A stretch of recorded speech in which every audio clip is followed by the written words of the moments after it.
Ah, salut! Bienvenue à ma deuxième capsule de Science de 3 avec Marty. Aujourd'hui, les dilutions et les transformations. À tout de suite.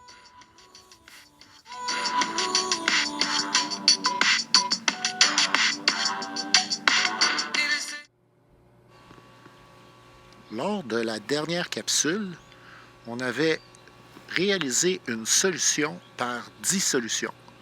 On avait utilisé 5 grammes de soluté que l'on avait placé dans 1 litre de solvant pour obtenir une solution par dissolution. Même si cette solution est colorée, c'est quand même une solution puisqu'il n'y a qu'une seule phase visible et de plus, elle est limpide. Ça veut dire qu'on voit au travers.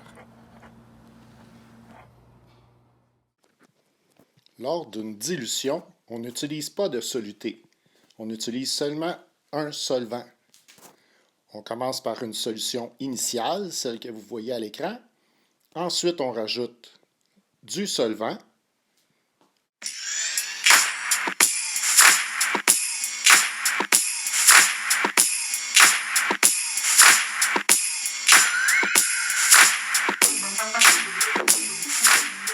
Et nous obtenons une solution finale avec une nouvelle concentration. Ici, la concentration est maintenant de 5 grammes pour 2 litres, ce qui donne 2,5 grammes par litre. Ainsi, lorsqu'on double le volume d'une solution avec un solvant, on diminue de moitié la concentration.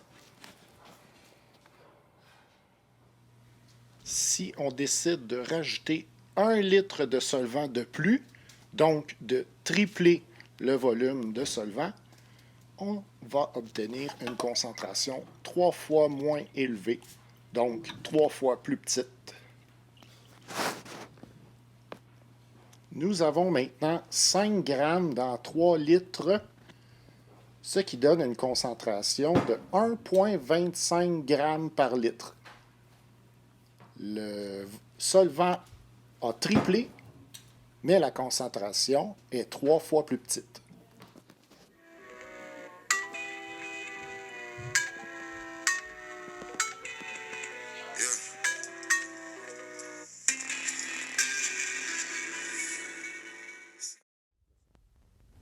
Commençons par les transformations physiques. Ici, on a une feuille de papier.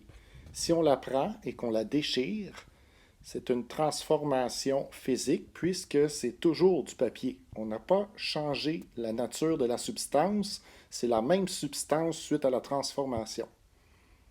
Si on prend un bout de papier et qu'on chiffonne le bout de papier, c'est une transformation physique car c'est toujours du papier. Le papier a seulement changé de forme. Par contre, dans les transformations chimiques,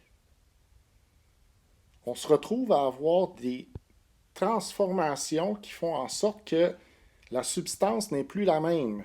Alors ici, on a du papier. Et lorsqu'on fait la combustion du papier, on se retrouve avec du CO2, de l'eau, de l'énergie, mais on n'a plus le papier de départ. Donc, c'est une transformation chimique.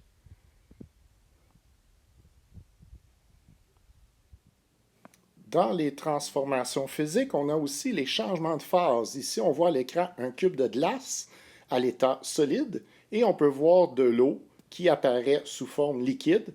C'est un changement de phase qui est inclus dans les transformations physiques. Voilà. Les dissolutions et les dilutions sont aussi des transformations physiques. Par contre, la photosynthèse des plantes, c'est une transformation chimique. Et même chose pour la combustion cellulaire. On se retrouve avec une transformation chimique car on commence avec du glucose et de l'oxygène pour finir avec du dioxyde de carbone, de l'eau et de l'énergie. Donc, les matières ont changé. On retrouve aussi l'oxydation du métal dans les transformations chimiques. Au début, on avait un métal pur et on se retrouve avec de la rouille dans ce cas-ci. Parmi les transformations de l'énergie, on a dans ce cas-ci un grille-pain. L'énergie électrique qui passe dans le fil va se transformer en énergie thermique, entre autres. On peut retrouver aussi l'énergie rayonnante. Donc, c'est une transformation d'énergie. Pour la perceuse sans fil, on a encore une fois de l'énergie électrique qui va se transformer en énergie mécanique. Donc, transformation de l'énergie.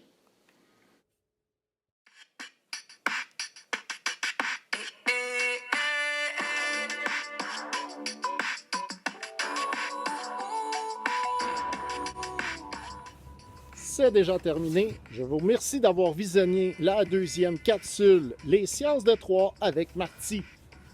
Bye, à la prochaine. Portez-vous bien.